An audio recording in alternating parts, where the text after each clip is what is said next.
ഇതെന്റെ അമ്മ, ഇതെന്റെ അച്ഛൻ. നമസ്കാരം. ഇരിക്കൂ. നമ്മുടെ നാട്ടിലെ ശുദ്ധജല തടാകത്തിനുള്ള ഫണ്ട് ഗവൺമെന്റിൽ നിന്ന് സാങ്ഷൻ ആയിട്ടുണ്ട്. അടുത്ത ആഴ്ച തന്നെ നമുക്ക് പണി തുടങ്ങാം. എനിക്ക് വളരെ സന്തോഷമായി. നിങ്ങൾ ചെയ്ത ഈ സഹായത്തിന് ഈ നാട്ടുകാരുടെ അനുഗ്രഹം എപ്പോഴും ഉണ്ടാകും.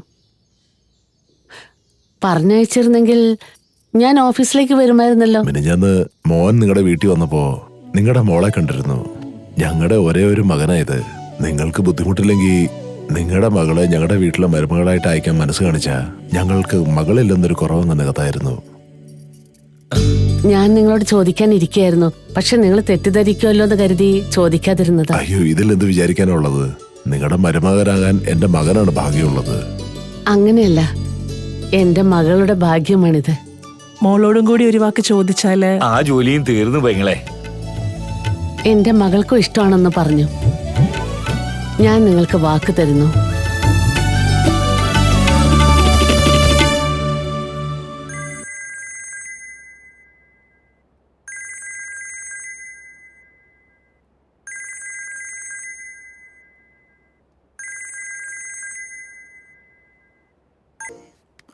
ഹലോ, എന്തുവാടാ ചെയ്യുന്നേ? ഒന്നുമില്ലടി, ടി വി കണ്ടിട്ട് കഴിച്ചോണ്ടിരിക്കുക. അല്ല, നീ എന്താ ചെയ്യുന്നേ? വീട്ടിലെ അമ്മ, പുഷ്പ, ദാസന ആരുമില്ല, വെറുതെ ഇരിക്കുക. ഇങ്ങനെ ഒറ്റയ്ക്ക് വെറുതെ ഇരിക്കുന്ന സമയം ടി വി കണ്ടോടെ, കുറച്ച് എന്റർടൈനിങ് ആവൂലേ? വീട്ടിലെ അമ്മ, പുഷ്പ, ദാസന ആരും ഇല്ലാന്ന് ടി വി എങ്ങനെ കാണാനാ? അങ്ങനെയാണെങ്കിൽ ഇരുന്ന് പഠിച്ചൂടെ?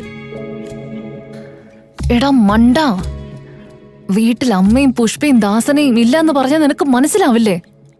എന്റെ വീട്ടിൽ അമ്മയും അച്ഛനും ആരില്ലെന്ന് പറഞ്ഞാ ഞാൻ വന്ന് ചെന്ന് മൊത്തം വീട് അടിച്ചുവാരി തരണോടെ നിനക്ക്?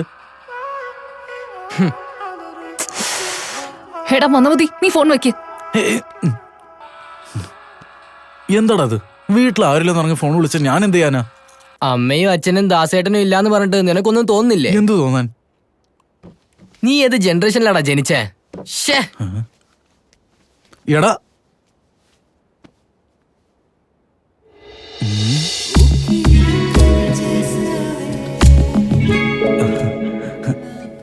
എന്താ, എന്തിനാ വന്നേ?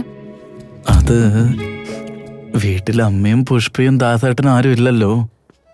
എന്തിനാ ഇപ്പൊ അടുത്തേക്ക് വരുന്നേ? അത് അമ്മയും പുഷ്പയും ദാസേട്ടനും ആരും ഇല്ലല്ലോ. ആ, അതിന് അതിന് അമ്മയും പുഷ്പയും ദാസേട്ടനും ആരും ഇല്ലല്ലോ. മോളെ മഹാലക്ഷ്മി. എന്താ സാർ ഈ സമയത്ത് ഇവിടെ വന്നിരിക്കുന്നത്?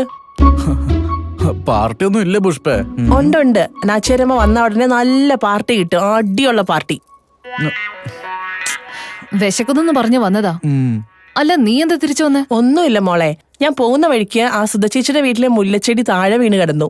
ആ പൂക്കളെടുത്ത് കെട്ടിക്കൊണ്ട് വന്നു. വെച്ചോളൂ, നന്നായിരിക്കും. ഞാൻ പോയിട്ട് വരാവേ. ഹലോ ബൂട്ട് കട്ട്, പോകുന്നില്ലേ? ഞാൻ പോയിക്കോളാം. തെരുന്നതിനെ പിടിക്കുന്ന വണ്ടി വരുന്നുണ്ടെന്ന് കേട്ടു. അവരെ നിന്നെ പിടിക്കാതെ നോക്കണം, സൂക്ഷിച്ചു പോ. അയ്യോ, അങ്ങനെയാണോ? അങ്ങനെയാണെങ്കിൽ നിന്നെയല്ലേ ആദ്യം പിടിക്കേണ്ടിയിരുന്നത്.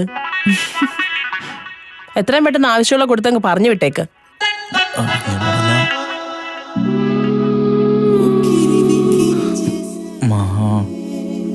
നീ ഒരു സാരി എടുത്തിട്ട് ഈ മുല്ലപ്പൂ വെച്ചോണ്ട് വന്നാണ്ടല്ലോ, ഒരു തവണയെങ്കിലും കാണാൻ ആഗ്രഹമുണ്ട്. ഉവ്വ, ആഗ്രഹം കൊള്ളാം. അന്ന് ശ്രീ സാരി കൊടുത്തോണ്ട് വന്നപ്പോ കണ്ണും തള്ളി നിൽക്കായിരുന്നില്ലേ? അവൾ അല്ലെങ്കിൽ സാരി ഇട്ടാ സുന്ദരിയാ. പക്ഷെ നീ സാരി എടുത്താലോ, വൺ ആൻഡ് ഓൺലി ബ്യൂട്ടി. എന്തോന്ന്? അതന്നെയാ, പെൺകുട്ടികൾ സാരി ഇടുമ്പോഴൊരു ഒരു പ്രത്യേക ഭംഗിയാ.